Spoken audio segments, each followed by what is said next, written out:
Dear students, I am Sunila Sharma. Welcome to online class. Today we will discuss about the poem Shall I Compare Thee, written by William Shakespeare. देखिए ये जो poem है हमारे first year के syllabus में चलती है, शैल I compare दी। तो first of all introduction to the poet means जो विलियम जो शेक्सपियर है वो England's greatest poet and dramatist, मतलब जो विलियम शेक्सपियर है वो इंग्लैंड का महान कवि, पोइट एंड ड्रामेटिस्ट, नाटककार है। और इसके बाद हम देखेंगे कि जो ये पैराग्राफ है इसमें इसका जो बोर्न है स्टैटफोर्ड लंदन, इसके बाद ये जो प्ले राइटर था, मतलब प्ले राइटर और as well as a dramatist, और इसके बाद इसने ही रोट ओवर 30 प्लेस, इसने 30 प्लेस लिखे हैं। और इसकी जो पोएम है, जो सोनेट हैं, जो सोनेट के नाम से जानी जाती हैं, इसने 154 जो पोएम्स हैं वो इन्होंने लिखी हैं। तो काफ़ी जो पोएम है वो नैरेटिव पोएम्स हैं, नैरेटिव पोएम्स हैं। इसके बाद हम देखते हैं कि इसका जो विलियम जो शेक्सपियर का पोएम का जो डिस्क्राइब होता है वो लव अफेयर्स है। और इस पोएम के अंदर 14 लाइन्स है, मतलब सोनेट का मतलब होता है 14 लाइन्स की पोएम होती हैं, जो विलियम शेक्सपियर का जो पैटर्न है, मतलब जिसको हम शेक्सपियरियन सोनेट बोलते हैं, वो 14 लाइन्स की होती है। तो यहाँ पर हम देखिए जो शैल आई कंपेयर दी जो पोएम है उसके टेक्स्ट को हम लेते हैं और लाइन टू लाइन हम उसके जो मीनिंग है वो देखेंगे और उसका इंग्लिश एक्सप्लेनेशन करेंगे और हिंदी एक्सप्लेनेशन करेंगे।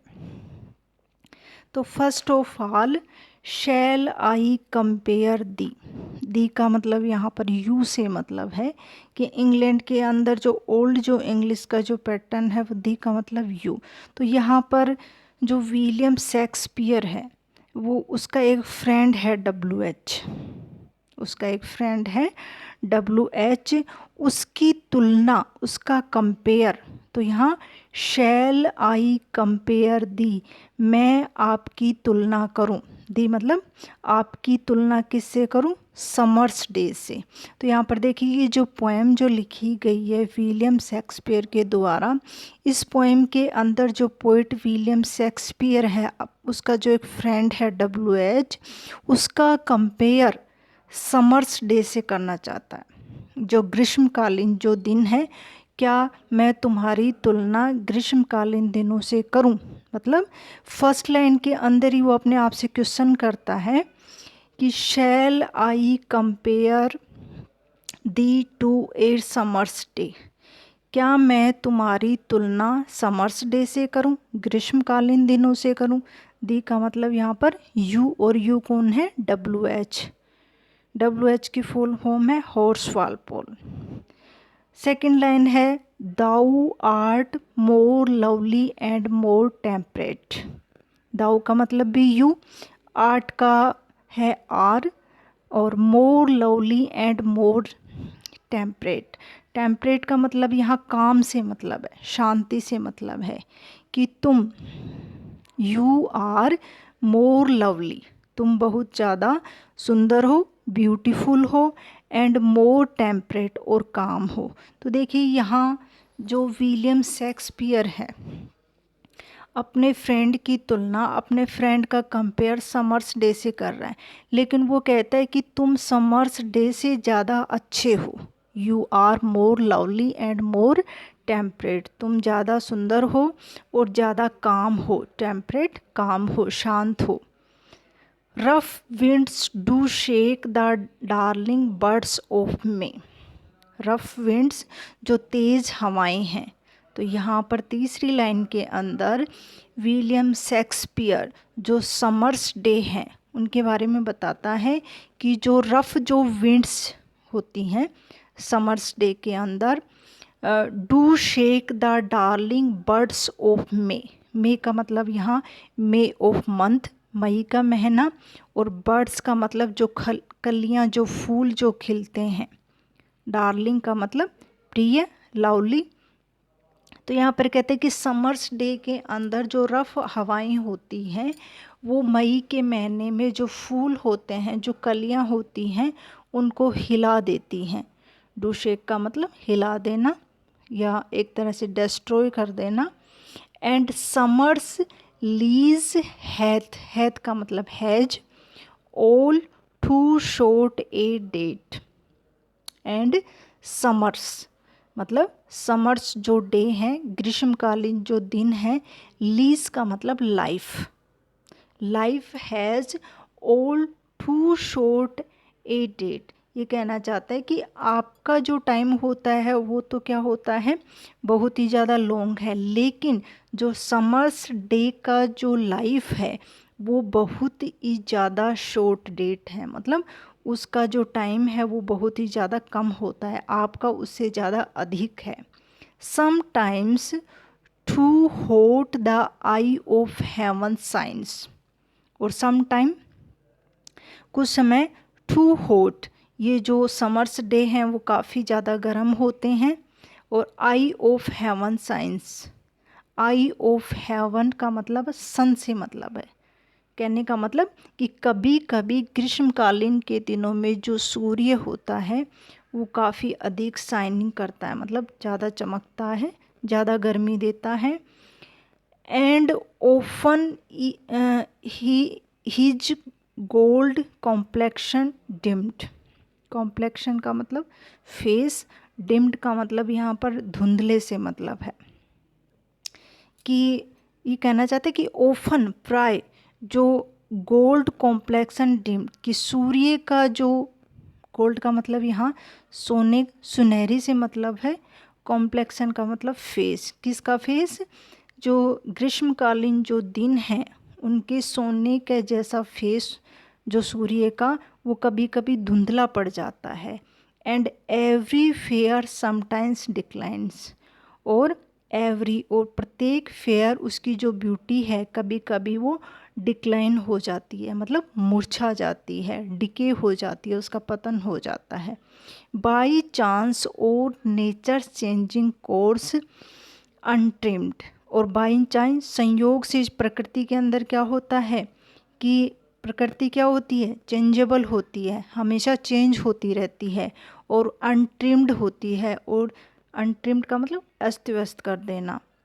But thy eternal summers shall not fade, लेकिन तुम्हारा जो एटर्नल, जो तुम्हारी एटर्नल जो ब्यूटी है, तुम्हारा टेम्परेट है, वो क्या है, शैल नोट फेड, समर की तरह कभी भी, मतलब समर के अंदर तो मुरझा जाते हैं, लेकिन तुम्हारा जो चेहरा है, तुम्हारा जो एटर्नल प्रकार की जो क्वालिटी है वो कभी मुरझाती नहीं है। Nor lose position of that fair thou owest, और ना ही तुम्हारा जो अधिकार है वो लूज़ पड़ता है। नोर शैल डेथ ब्रेक, ब्रेक का मतलब है अभियान से मतलब है दाउ वंड्रेस्ट इन हिज शैड, और न ही जो डेथ है, जो मृत्यु है, वो तुम्हारा मतलब अभिमान को, कहने का मतलब जो डेथ है वो भी तुम्हारी जो ब्यूटी है, जो टेम्परेट है, उसको नष्ट नहीं कर पाती। When in eternal lines to time thou growest, when जब एटर्नल लाइंस, कि तुम्हारा जो अनंत, तुम्हारी जो ब्यूटी है, तुम्हारा जो टाइम है वो मतलब ग्रोवेस्ट होता है। कहने का मतलब जो समर डे के अंदर तो क्या है कि पीरियड छोटा होता है और उसके बाद सारी चीज़ें मुरझा जाती हैं, लेकिन तुम्हारी जो ब्यूटी है वो तो अनंत है, और टाइम के अकॉर्डिंग वो ग्रोवेस्ट होती जाती है, मतलब उन्नति करती जाती है। So long as men can breathe or eye can see, so long as men can, कि जब तक मैन आदमी श्वास लेंगे और आइज़ कैन सी, और आँखों से देखेंगे, मतलब देख सकेंगे। सो लॉन्ग लिव्स दिस, तब तक तुम जिंदा रहोगे। And this gives life to thee, और गिव्स का मतलब देना, लाइफ का मतलब जीवन, दी का मतलब यू, कि तुम्हें वो जीवन देते रहेंगे। कहने का मतलब, इन लास्ट 2 लाइनों का मतलब ये है कि इस पोएम के अंदर विलियम शेक्सपियर का जो फ्रेंड है WH, उसको अब इस पोएम के अंदर उसने क्या कर दिया, एक तरह से एटर्नल कर दिया, मतलब हमेशा हमेशा के लिए उसको जिंदा कर दिया। यह जब तक लोग मतलब सांस लेंगे या देखेंगे, कहने का मतलब जब जब लोग जो जनरेशन टू जनरेशन जब इस पोएम को पढ़ेंगे तो वो हमेशा तुम्हें याद करेंगे और तुम्हारे जीवन को और आगे बढ़ा देंगे। तो ये जो हमारी छोटी सी जो पोएम है 14 लाइन्स की, इसके अंदर विलियम जो शेक्सपियर है वह अपना जो फ्रेंड है WH, उसका कंपेयर समर्स डे से करना चाहता है।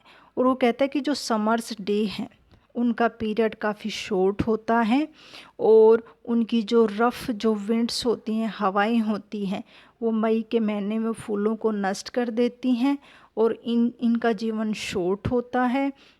और ये सूर्य कभी कभी मतलब इतना ज़्यादा गर्म चमकता है, और इसका जो सुनहरा जो कॉम्प्लेक्सन है, फेस है, वो डिम्ड हो जाता है, और इसकी जो सुंदरता है वो डिक्लाइन हो जाती है। और प्रकृति का जो ये चेंजेबल जो कोर्स है वो कभी कभी अनट्रिम्ड हो जाता है, अस्त व्यस्त कर देता है। उसके बाद उसने अपने फ्रेंड के बारे में बताया है कि किस प्रकार उसके जो फ्रेंड की जो ब्यूटी है वो एटर्नल है, कभी मुरझाने वाली नहीं है।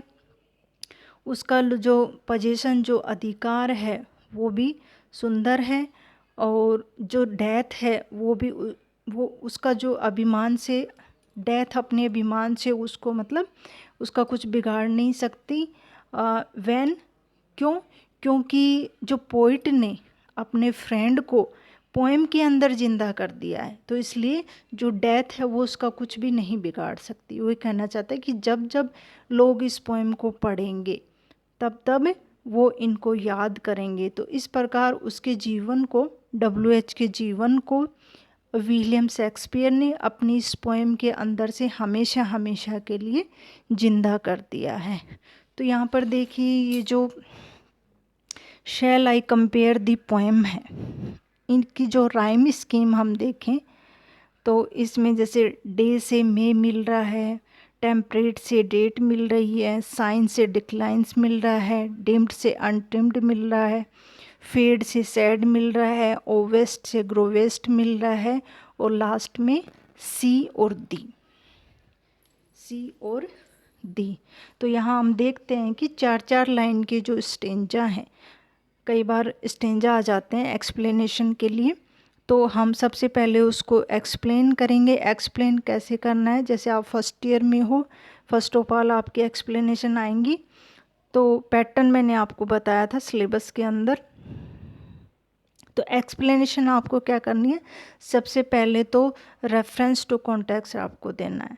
तो उसमें आप क्या लिखोगे, जैसे 4 लाइनें आ गई तो आप क्या लिखोगे, जैसे शैल आई कंपेयर की दी आ गई तो उसमें लिखोगे these lines are have been taken from this poem और रिटन बाय विलियम शेक्सपियर, और इस स्टेंजा के अंदर ये बताया गया, इतना आप लिखोगे। फिर जो सेकंड पैराग्राफ हमारा होगा एक्सप्लेनेशन का, उसमें इस स्टेंजा को एक्सप्लेन करना है। और लास्ट का हमारा जो होगा वो है क्रिटिकल नोट। तो क्रिटिकल जो नोट होता है उसमें हम ये दे सकते हैं कि इस पोएम में, इस स्टेंजा में मतलब क्या क्या दिया गया है, या कोई फिगर ऑफ स्पीच तो नहीं है। तो ये जो पोएम है इसमें हम लिख सकते हैं लास्ट में क्रिटिकल नोट के रूप में कि इसके अंदर जो कंपेयर है यहाँ पर WH का और समर्स डे का है, WH का और समर्स डे का है। और राइम स्कीम हम लिख सकते हैं कि ये राइम स्कीम इस स्टेंजा की है, और लास्ट की 2 लाइनें हैं उनकी राइम स्कीम सेम रहेगी, शी और दी। तो यहाँ पर हम इस पोएम के माध्यम से जो विलियम शेक्सपियर है वह अपने फ्रेंड को इमोर्टल कर दिया है, मतलब हमेशा हमेशा के लिए अमर कर दिया है। तो ये जो पोएम है वो एक्सप्लेनेशन के लिए भी इम्पोर्टेंट है और क्वेश्चन के लिए भी, और सिंपल पोएम है। कंपैरिजन है इसमें समर्स डे का और शैल आई कंपेयर दी का। आई होप ये पोएम आपको पसंद आई होगी। Thank you so much.